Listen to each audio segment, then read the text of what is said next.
सुप्रभात दोस्तों, स्वागत है आपका हमारे YouTube channel suffer with Bhupendra में। आज हम द्विघात समीकरण क्वाड्रेटिक इक्वेशन पढ़ रहे हैं। क्वाड्रेटिक इक्वेशन के अंतर्गत हम महत्वपूर्ण टॉपिक को पढ़ेंगे। यहां से आपके एग्जाम में सीधे क्वेश्चन पूछे जाते हैं। चलिए प्रारंभ करते हैं आज की क्लास को।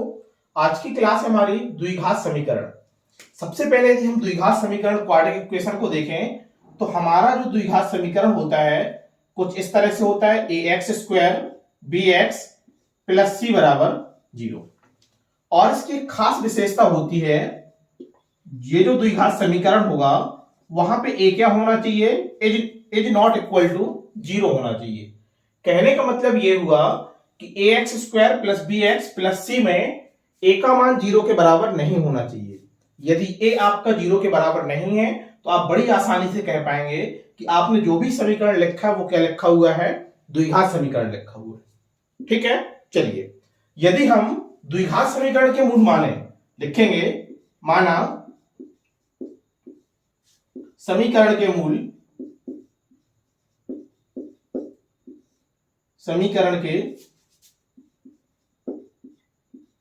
मूल अल्फा व बीटा है, ठीक।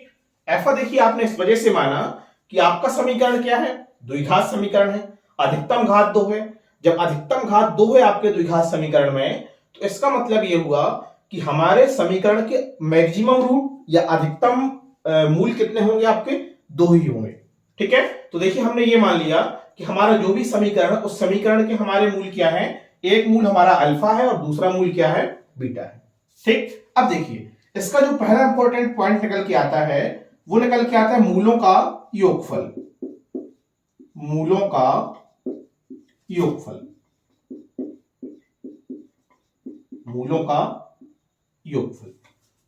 योगफल कुछ इस तरह से निकलता है, अल्फा प्लस बीटा बराबर माइनस बी अपॉन ए।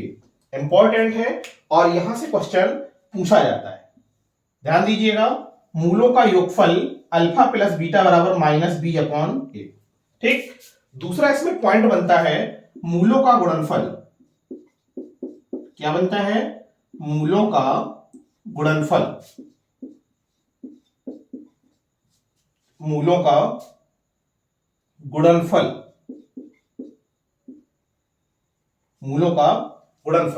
और मूलों का गुणनफल बनता है आपका अल्फा इंटू बीटा बराबर सी अपॉन ए।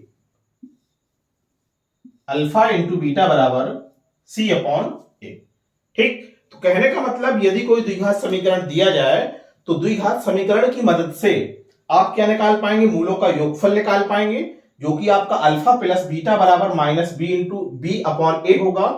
और यदि हम मूलों के गुणनफल की बात करें तो ये आपका कुछ इस तरह से निकलेगा, अल्फा इंटू बीटा बराबर सी अपॉन ए। इंपॉर्टेंट है, नोट करिएगा।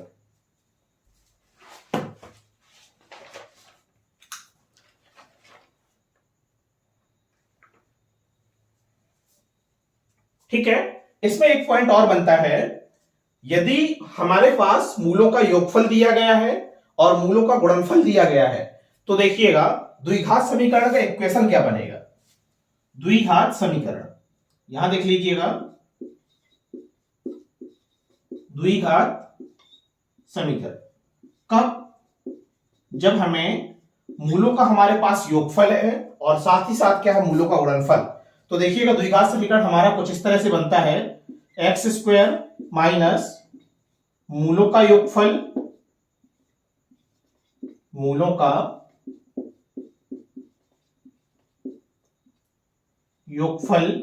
इंटू x प्लस मूलों का गुणनफल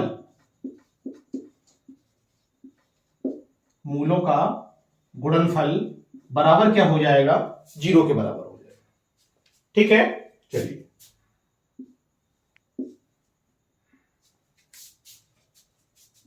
इंपॉर्टेंट है, ये पूछा जाता है। इसका देखिए यूज आपको इसका आप यूज कहां पे कर पाएंगे, हम वो भी बताते हैं आपको।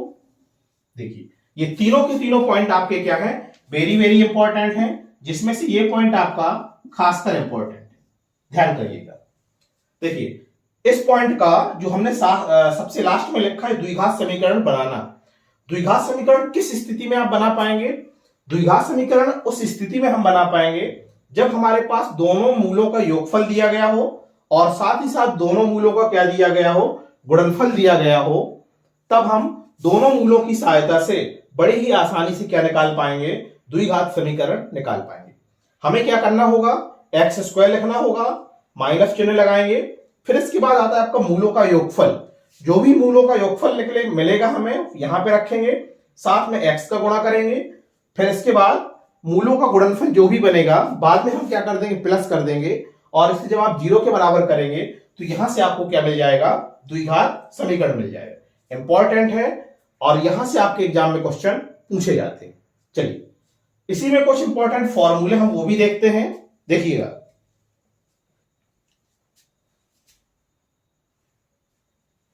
जिसमें सबसे पहला फॉर्मूला है आपका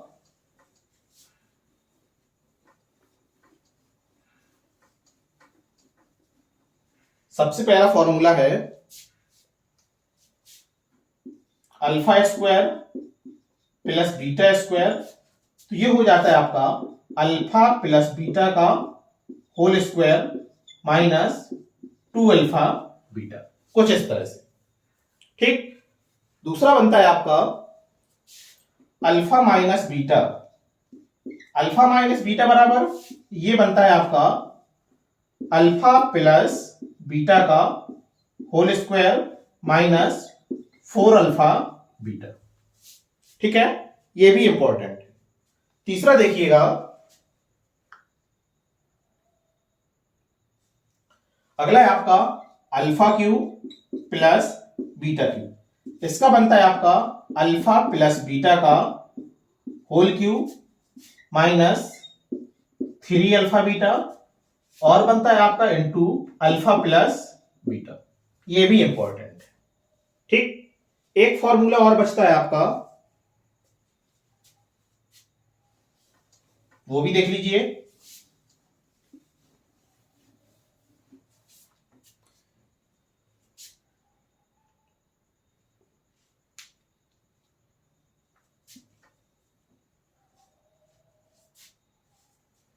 अगला आपका अल्फा की घात 4 प्लस बीटा की घात 4। इसका बनता है आपका अल्फा प्लस बीटा का whole square minus 2 alpha beta whole का whole square minus 2 into alpha into beta का होल स्क्वायर, कुछ इस तरह से। ठीक है, बिल्कुल सही है। अल्फा प्लस बीटा का whole square minus 2 alpha beta का whole square minus 2 into alpha beta का होल स्क्वायर। ठीक है, बिल्कुल। ये चारों के चारों फॉर्मूले आपके द्विघात समीकरण से रिलेटेड हैं और ये इंपॉर्टेंट भी है, यहां से आपके क्वेश्चन डायरेक्ट बनते हैं। ठीक है, चलिए नोट करिएगा।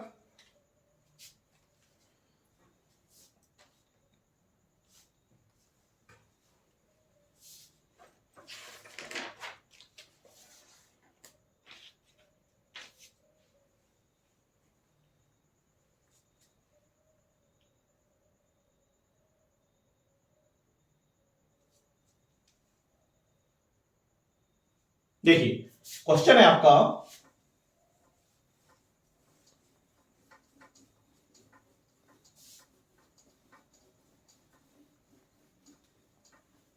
क्वेश्चन कुछ इस तरह से है।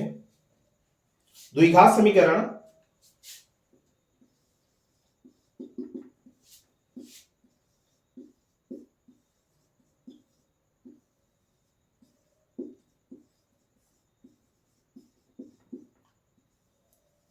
द्विघात समीकरण a x square plus b x plus c बराबर 0, a x square plus b x plus c बराबर 0 के मूल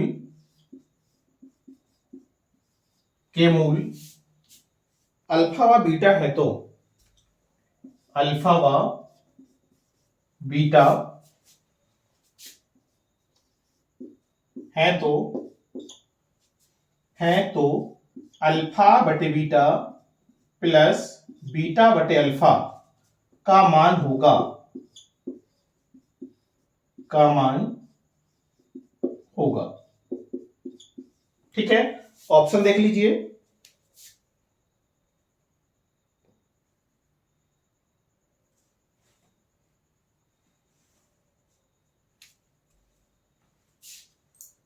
पहला ऑप्शन है B square minus 2ac upon AC। दूसरा ऑप्शन है B square minus 2ac upon 2ac। तीसरा ऑप्शन है B square minus 2ac upon 3ac। और चौथा ऑप्शन हो जाएगा इनमें से कोई नहीं, नन ऑफ दीज। ठीक है, चलिए इसका सॉल्यूशन देखिएगा। अच्छा क्वेश्चन है, ऐसे क्वेश्चन आपके एग्जाम में पूछे जाते हैं। दे रहा है एक द्विघात समीकरण है ax² plus bx plus c बराबर 0। साथ में यह भी दे रहा है कि इस द्विघात समीकरण के मूल क्या है, आपके अल्फा और बीटा है। क्या दे रहा है, कह रहा है द्विघात समीकरण के मूल क्या है, आपके अल्फा और बीटा है। तो बताइए अल्फा बटे बीटा प्लस बीटा बटे अल्फा का मान क्या होगा। ठीक, सबसे पहले देखिए कि आपको द्विघात समीकरण क्या दिया गया है। यदि आप सवाल को देखेंगे तो आप ये पाएंगे कि द्विघात समीकरण आपको दिया है ax² bx प्लस c बराबर 0। यह भी दे रहा है कि इसके मूल क्या है, अल्फा और बीटा। तो सबसे पहली कंडीशन बनती है मूलों का योगफल, और मूलों का योगफल आपका बनता है अल्फा प्लस बीटा बराबर माइनस बी अपॉन ए। कोई दिक्कत नहीं। साथ ही साथ दूसरी कंडीशन ये बनती है मूलों का गुणनफल अल्फा इंटू बीटा बराबर सी अपॉन ए। यहां पे भी कोई दिक्कत नहीं होना चाहिए। आपने देखिए क्या किया, अल्फा प्लस बीटा का मान निकाल लिया और साथ ही साथ अल्फा इंटू बीटा का मान निकाल लिया। अब आप सवाल को देखिए, सवाल आपसे क्या कह रहा है। सवाल हमसे कह रहा है कि बताइए अल्फा बटे बीटा प्लस बीटा बटे अल्फा का मान क्या होगा। जब आप इसे देखेंगे तो सबसे पहले देखिए आप क्या लेंगे, एलसीएम लेंगे। एलसीएम लेंगे तो आपका अल्फा इंटू बीटा आएगा, ये हो जाएगा अल्फा स्क्वायर और ये हो जाएगा बीटा स्क्वायर। यही होगा, बिल्कुल। अब देखिए कह रहा है alpha square plus beta square का मान चाहिए। हमारे पास ऐसा कोई भी फॉर्मूला नहीं है जिसकी सहायता से हम क्या निकाल सकें, alpha square plus beta square का मान निकाल सकें। इसका मान निकालने के लिए हमें देखिए क्या करना पड़ेगा, प्लस का 2 अल्फा इंटू बीटा जोड़ना पड़ेगा और साथ ही साथ 2 अल्फा इंटू बीटा हमें क्या करना पड़ेगा, माइनस करना पड़ेगा। जब यहां पे आप जोड़ेंगे तो ये बनेगा अल्फा प्लस बीटा का whole square minus 2 alpha into beta और बटे में चल रहा है आपका अल्फा इंटू बीटा। दिख रहा होगा नीचे। चलिए यहां से देखिएगा बाकी का सवाल आपका। अब देखिए अल्फा प्लस बीटा का मान आपके पास है, अल्फा इंटू बीटा का मान आपके पास है। अल्फा प्लस बीटा का मान आपको मिला था माइनस बी अपॉन ए, अल्फा इंटू बीटा का मान मिला था आपको सी अपॉन ए। वैल्यू पुट करिए। जब यहां पे वैल्यू पुट करेंगे तो ये मिलेगा माइनस बी अपॉन ए का whole square minus 2 alpha into beta हो जाएगा आपका सी अपॉन ए हो जाएगा।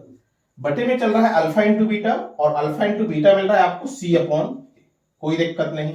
जब आप थोड़ा सा इसे सॉल्व करेंगे तो आप ये पाएंगे बी स्क्वायर अपॉन ए स्क्वायर माइनस 2c अपॉन ए। यही मिलेगा, बी स्क्वायर अपॉन ए स्क्वायर यहां मिलेगा। बटे में मिल रहा है सी अपॉन ए।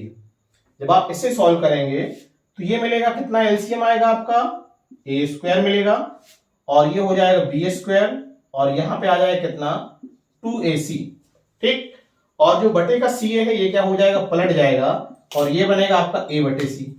यही बनेगा, बिल्कुल। अब देखिएगा इस a से a के ये कैंसिल होगा और यहां पे आपका बन रहा है B square minus 2ac upon कितना ac। यही आपके सवाल का क्या बनेगा, फाइनल आंसर बन जाएगा। ठीक है, अच्छा सवाल है और इंपॉर्टेंट भी, आपके एग्जाम में पूछा भी गया है। ठीक है, नोट करिएगा। तो ऑप्शन नंबर ए क्या हो जाएगा आपका, सही हो जाएगा। ठीक है, तो आज की क्लास में देखिए हमने द्विघात समीकरण के मूलों के योगफल के बारे में पढ़ा, द्विघात समीकरण के मूलों के गुणनफल के बारे में पढ़ा। हमने ये भी पढ़ा कि यदि मूलों का योगफल हमें दिया गया हो और मूलों का गुणनफल दिया गया हो तो ऐसी स्थिति में हम द्विघात समीकरण का निर्माण कैसे करेंगे। फिर साथ ही साथ इस पर आधारित जो इंपॉर्टेंट फॉर्मूले बन रहे थे हमने उनके बारे में भी देखा। उम्मीद करते हैं आज का सेशन आपको पसंद आया होगा। यदि पसंद आया हो तो आप हमारे YouTube channel suffer with Bhupendra को लाइक करिए, शेयर करिए और सब्सक्राइब करिए और जुड़े रहिए हमारे YouTube channel suffer with Bhupendra के साथ। आज यही तक, मिलते हैं इसके बाद कल नेक्स्ट अगले वीडियो में। तब तक के लिए थैंक यू।